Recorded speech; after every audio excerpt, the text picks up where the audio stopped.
ॐ अज्ञानतिमिरान्धस्य ज्ञानाञ्जनशलाकयः चक्षुरुन्मिलितं येन तस्मै श्रीगुरवे नमः। हरे कृष्णा।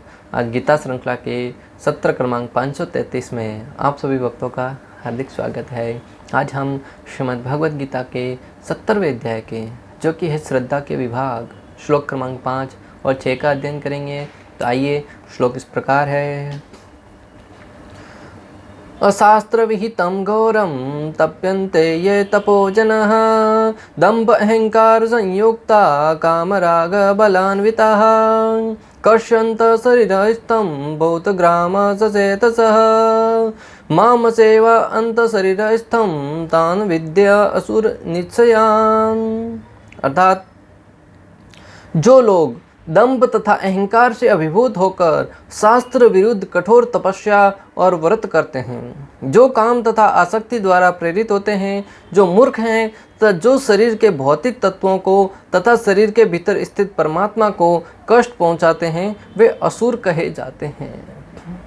भक्तों, अगर तत्व से देखा जाए तो भगवान श्री कृष्ण यहाँ पर असुरों के गुणों का वर्णन कर रहे हैं कि कौन व्यक्ति असुर कहलाते हैं। भले वो प्रथम दृष्टि में हमें आध्यात्मिक कार्य करते हुए प्रतीत क्यों न हो, परंतु अगर तत्व से देखा जाए, शास्त्र चक्षुओं से देखा जाए, तो उनके जो कार्य हैं वो असुर प्रवृत्ति के माने गए हैं।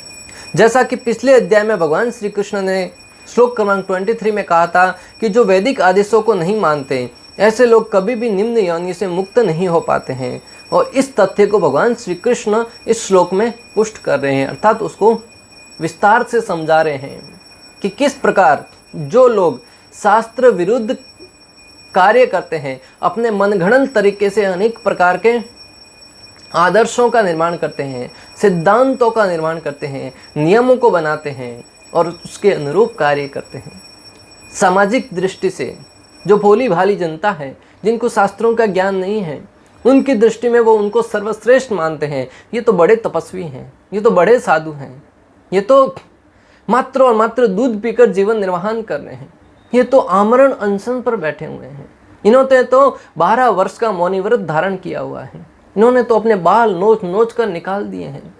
अनेक प्रकार की तपस्याएं हैं जो एक पांव पर खड़े रहकर करना है, कीलों पर चलना है, अंगारों पर चलना और हवा में चलना, ऐसी कुछ सिद्धियां प्राप्त करके अनेक प्रकार के लोगों को अपनी तरफ आकर्षित करते हैं। हाथ में से भभूति निकालना, हाथ में से राख निकालना, ऐसे अनेक प्रकार के तांत्रिक विद्या के द्वारा, जो कठोर तपस्या के द्वारा प्राप्त करते हैं, और उसका प्रदर्शन जब सामान्य जनता के समक्ष करते हैं तो सामान्य जनता है वो उनको अपना भगवान मान बैठती है।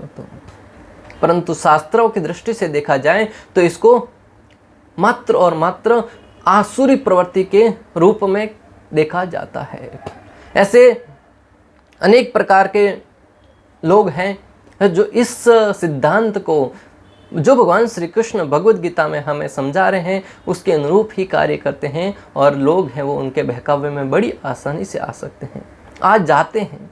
इसलिए आप और हमारा कर्तव्य है कि हम श्रीमद् भगवद गीता रूपी ज्ञान को समझें और उसके अनुरूप अन्यों को शास्त्र चक्षुओं से देखें और उनके बहकावे में न आकर संपूर्ण ब्रह्मांड के एकमात्र स्वामी भगवान श्री कृष्ण की सेवा करें और अन्यों को भगवान श्री कृष्ण की सेवा में लगाने में सहायता करें।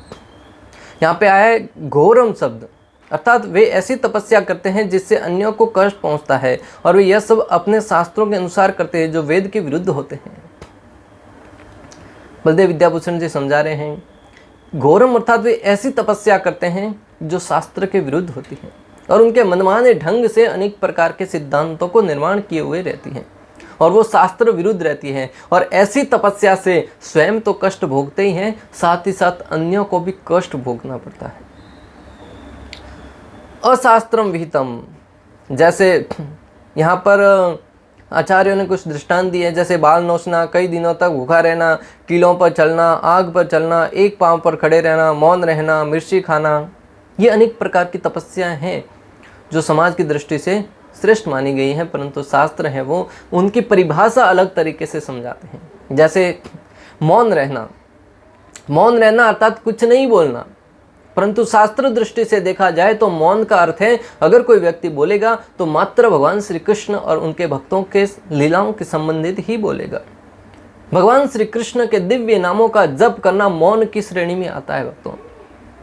अगर कोई व्यक्ति मौन रहता है, भगवान का नाम भी जप नहीं करता, कुछ उच्चारण नहीं करता, तो उसके जीवन का क्या लाभ है। इसलिए हमें चाहिए कि मौन की परिभाषा क्या है, उसको शास्त्रों की दृष्टि से देखा जाए, समझा जाए, उसके अनुरूप फिर उसको पालन किया जाए। जो व्यक्ति मात्र और मात्र भगवान श्री कृष्ण के दिव्य नामों का जप करता है, भगवान श्री कृष्ण की दिव्य लीलाओं का श्रवण करता है और उसको बखान कर कहता है, उसे मौनी माना जाता है। और ये हमारे वाक्य नहीं भक्तों, शास्त्रों के सिद्धांत है, शास्त्रों के वाक्य।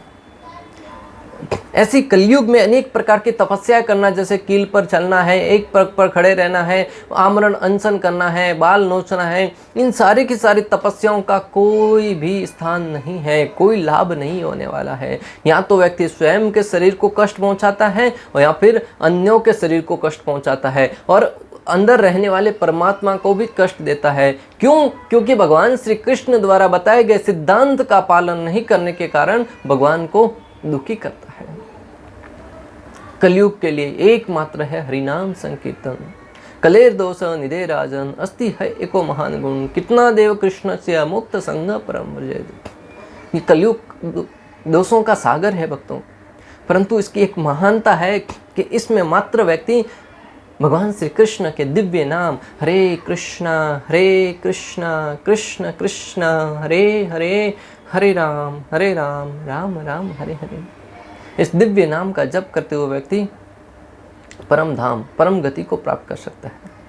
फिर क्यों की जाए इतनी कठिन तपस्या, जब शास्त्र हमें इतनी आसान विधि प्रदान कर रहे हैं। मात्र भगवान श्री कृष्ण के दिव्य नामों का जप करना है, मात्र कृष्ण प्रसाद का सेवन करना है, मात्र भगवान श्री कृष्ण के मंदिरों की साफ सफाई, उनका मार्जन करना है, मात्र भगवान श्री कृष्ण के भक्तों का संग करना है, मात्र भगवान श्री कृष्ण के भक्त वैष्णवों की सेवा करना है, मात्र भगवान श्री कृष्ण के शास्त्रों लीलाओं से संबंधित कथाओं का श्रवण करना है, उसका यशोगान करना है।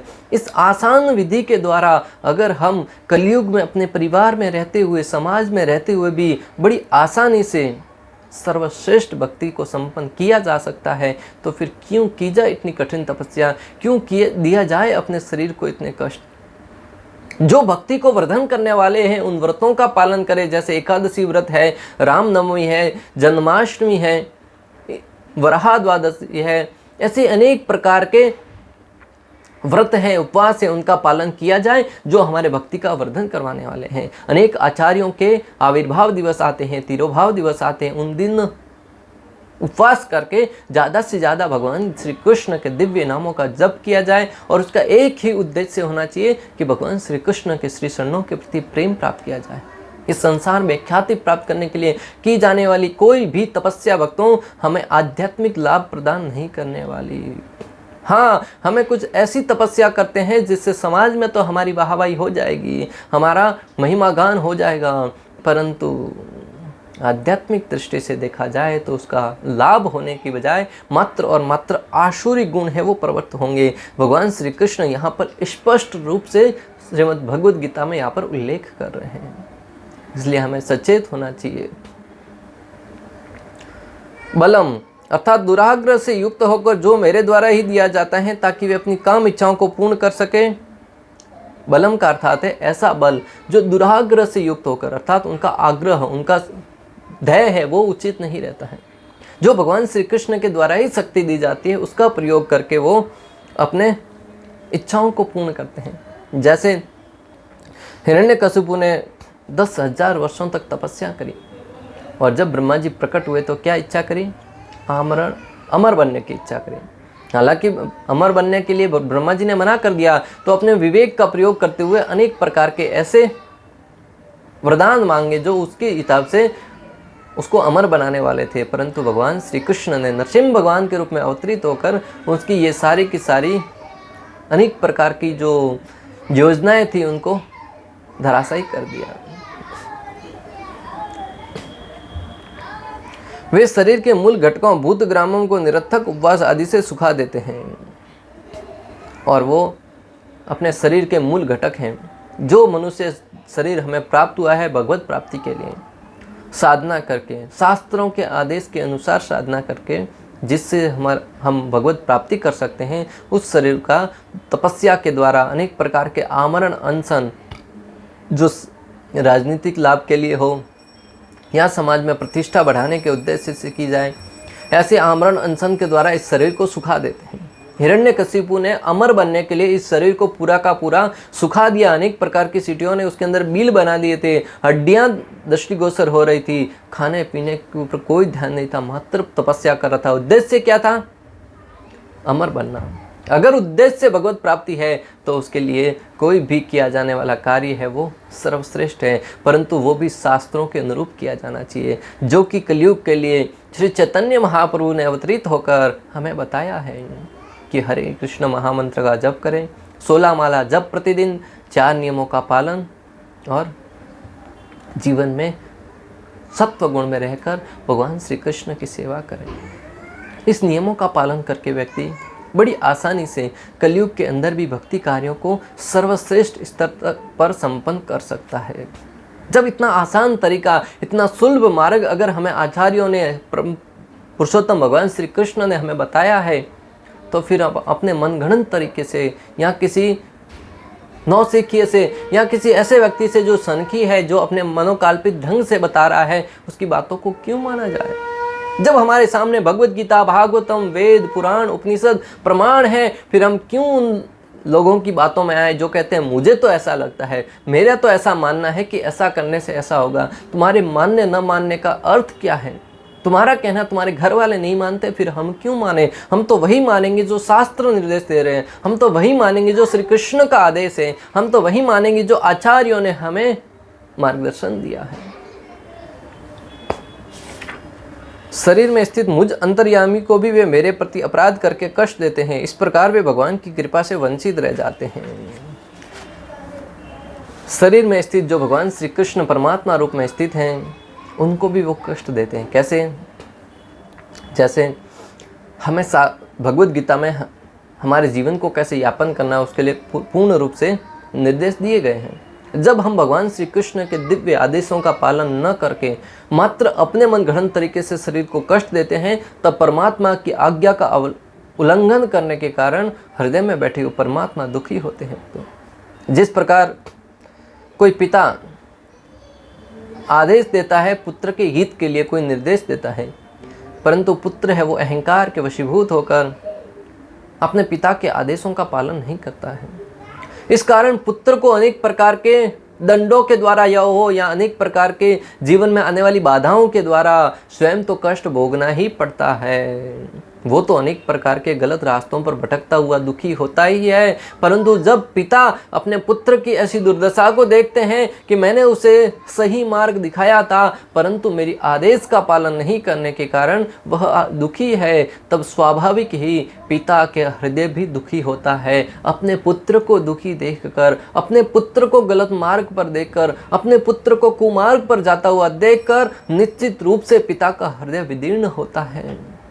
जब इस भौतिक जगत के एक साधारण पिता का हृदय जब अपने पुत्र को गलत मार्ग पर देखकर दुखी होता है, तो जो परम पिता परमेश्वर स्वयं भगवान श्री कृष्ण है, जो संपूर्ण ब्रह्मांड के स्वामी हैं, संपूर्ण ब्रह्मांड के पिता हैं, पिता अहमस्य जगतो माता धाता पितामहा, जो संपूर्ण ब्रह्मांड के माता और पिता और परम पिता भी हैं, वो जब अपने द्वारा दिए गए आदेश श्रीमद् भगवत गीता के सिद्धांतों का पालन नहीं करने के कारण अपने पुत्र को, अपने भक्तों को, अपने शिष्यों को अपने आदर्शों पर चलते हुए नहीं पाते हैं, तब वो दुखी होते हैं, निश्चित रूप से दुखी होते हैं। इसलिए तो समय समय पर भगवान श्री कृष्ण इस धरा पर अवतरित होते हैं और हमें आदेश देते हैं, हमें निर्देश देते हैं कि जीवन निर्वाहन कैसे करना है। हालांकि भगवान को इस धरा पर अवतरित होने की आवश्यकता नहीं है भक्तों, परंतु वो प्रभु श्री रामचंद्र के रूप में आते हैं, स्वयं कष्टों को भोगते हुए। 14 वर्ष का वनवास है, अनेक प्रकार के ऐसे रास्ते से होकर गुजरना पड़ता है जो पीड़ादायक हैं। भगवान अपनाते हुए भी हमें आदर्श सिखाने के लिए यहाँ पर अवतरित होते हैं। श्री कृष्ण के रूप में आते हैं, तब अनेक प्रकार की लीलाएं करते हैं। वराह, नरसिम्हा, कश्यप और अनेक प्रकार के अवतार, जैसे मत्स्य अवतार है और भी वामन, बुद्ध, अनेक प्रकार के अवतारों के द्वारा अवतरित होकर भगवान श्री कृष्ण मानव जीवन कैसे यापन करना है हमें राह दिखाते हैं। अन्यथा भगवान को यहाँ पर अवतरित होने की आवश्यकता नहीं है भक्तों। वो अपने पुत्रों के ऊपर दया करने के लिए, करुणा करने के लिए, कि जब भगवान अवतरित होंगे तब हम उनकी लीलाओं का यशोगान कर पाएंगे, तब हम उनके आदर्शों को जीवन में उतार पाएंगे। इसलिए भगवान अवतरित होते हैं और हमें चाहिए कि हम अपने परम पिता के आदेशों को पालन करते हुए न सिर्फ अपने जीवन को सुचारू रूप से चलाएं, अपने जीवन को आनंदमय बनाएं, बल्कि परम पिता परमेश्वर को भी प्रसन्न करें हमारे कार्यों के द्वारा। यह हमारा कर्तव्य है। वे शास्त्रीय विशेष विवेक युक्त ज्ञान से विहीन रहते हैं। यह निश्चित रूप से जानो कि जो वेद के ज्ञान को नहीं मानते वे निश्चित रूप से असुर हैं। भगवान श्री कृष्ण कह रहे कि ऐसे लोग जो वेदों के आदेश को नहीं मानते हैं निश्चित रूप से असुर हैं। असुर प्रवृत्ति के लोग क्या करते हैं? पूर्ण रूप से शास्त्र विरुद्ध कार्य करते हैं। अगर शास्त्रों में लिखा गया ऐसा करना है तो वो उसके विपरीत करेंगे। अगर ऐसा कर भी रहे थे परंतु मालूम पड़ा कि शास्त्रों में ऐसा लिखा गया है तो उसके विरुद्ध कार्य करते हैं। आज हम देखते हैं कि कई ऐसे लोग हैं जो मात्र और मात्र किसी का विरोध करने के लिए उसके विपरीत कार्य करते हैं। हालांकि उसको पता है कि ये सही रास्ता है और ये गलत रास्ता है, परंतु वो सही व्यक्ति सही रास्ते पर चल रहा है, अगर वो भी उसके साथ चलेगा तो उसका अनुकरण हो जाएगा। इसलिए उसको गलत सिद्ध करने के लिए स्वयं गलत रास्ता अपनाता है। और ये हम राजनीतिक पार्टियों में बड़ी अच्छी तरह से देख सकते हैं कि कभी कभी ऐसे राजनीतिक दल जो सही का विरोध करने के उद्देश्य से जब कोई कार्य करते हैं तब ऐसे गलत रास्ते पर चल पड़ते जो आतंकवादियों का साथ देने के बराबर है, जो देशद्रोह के बराबर है, परंतु बाद में चलकर उनको पता चलता है फिर भी वो स्वीकार नहीं कर पाते। कारण राक्षसी प्रवृत्ति, मात्र और मात्र हमें सही का विरोध करना है। यह समझ लेना चाहिए कि वे उन दुर्भाग्यपूर्ण गतियों से नहीं बच सकते जिनका वर्णन पिछले अध्याय में हुआ है। यह भली बात ही समझ लेना चाहिए। भगवान श्री कृष्ण कहते हैं कि वे उन दुर्भाग्यपूर्ण गति जो असुरों की होती है, जो अनेक प्रकार के नरकों में प्रवेश करने की होती है, उन दुर्भाग्यपूर्ण गति से वो नहीं बच पाएंगे। जो लोग अपने स्वभाव के कारण उत्पन्न श्रद्धा के कारण यक्ष, राक्षस और प्रेत आदि की पूजा करते हैं, वे भक्तों की विशेष कृपा से अपनी आसुरी प्रवृत्ति से निवृत्त हो सकते हैं और यह वे उनके संग के द्वारा शास्त्रीय श्रद्धा को जागृत करके कर सकते हैं। फिर भी आचार्य इतने कृपालु हैं कि हमें आश्वासन दे रहे हैं। अगर कोई व्यक्ति अपने पूर्व जन्म के कर्मों के कारण भले ही राक्षस योनि में जन्म ले, परंतु अगर आचार्यों की उसके ऊपर विशेष कृपा हो जाए, भगवान के भक्तों की विशेष कृपा हो जाए और वो भक्तों का संग करने लगे, तब निश्चित रूप से उसका जीवन भी परिवर्तित हो सकता है। कुछ दृष्टांत जैसे मृगारी और प्रहलाद महाराज, जो असुर कुल में जन्म तो लिया था परंतु नारद मुनि के संग के द्वारा बस जन्म के पूर्व से ही उनको शुद्ध संस्कार प्राप्त हुए भक्तों। और आज हम देखते हैं कि भक्त शिरोमणि, समस्त भक्तों में सर्वश्रेष्ठ प्रहलाद महाराज का नाम सबसे अग्रणी लिया जाता है। यह है भगवान के भक्तों की अहेतु की कृपा। ध्रुव महाराज भौतिक भोग प्राप्त करने के उद्देश्य से घर से नन्ही सी 5 वर्ष की उम्र में निकल पड़े थे, परंतु रास्ते में भगवान श्री कृष्ण के महान भक्त नारद मुनि की कृपा हुई उन पर और उनको सही रास्ते पर ले जाकर भगवान श्री कृष्ण की, वासुदेव की दिव्य भक्ति की तरफ मोड़ दिया। और आज हम देखते हैं कि वो भगवान के धाम में जा गए हैं और उनका एक अलग लोक, ध्रुव लोक के नाम से जाना जाता है। यह है भगवान के भक्तों की महान कृपा। अगर हम इस युग की बात करें तो आज से लगभग 50-100 वर्ष पूर्व की बात कीजिए भक्तों, श्री भक्ति वेदांत स्वामी शिला प्रभुपाद की कृपा से जो पाश्चात्य जगत में जन्म लिया था, जिन्हें रहने उठने खाने पीने का कोई ध्यान नहीं था, उनके पिता माता कौन है उनके विषय में भी कोई ज्ञान नहीं था, जुआ खेलना, मांसाहार करना, परस्त्री संग करना, समस्त कार्यों को पूर्ण रूप से करते थे, किसी भी सिद्धांत का, किसी भी नियम का कोई जीवन में स्थान नहीं था। परंतु जब ऐसी भक्ति वेदांत स्वामी श्रील प्रभुपाद जी की उन पर कृपा हुई, तब भक्तों हम आज उनका परिणाम देख सकते हैं कि वो न मात्र शास्त्रों के अनुसार जीवन निर्वाहन कर रहे हैं, बल्कि पूर्ण रूप से शास्त्रों का आदेश पालन करते हुए न सिर्फ अपने जीवन को उसके अनुरूप निर्वाहन कर रहे हैं, अन्यों को के लिए भी प्रेरणा के स्रोत बन रहे हैं। नशा करना, जुआ खेलना, मांसाहार करना, परस्त्री संग करना, समस्त प्रकार के वैष्णव को त्याग कर पूर्ण रूप से सात्विक और आध्यात्मिक जीवन निर्वाहन कर रहे हैं। यह है आचार्यों की अहेतु की कृपा।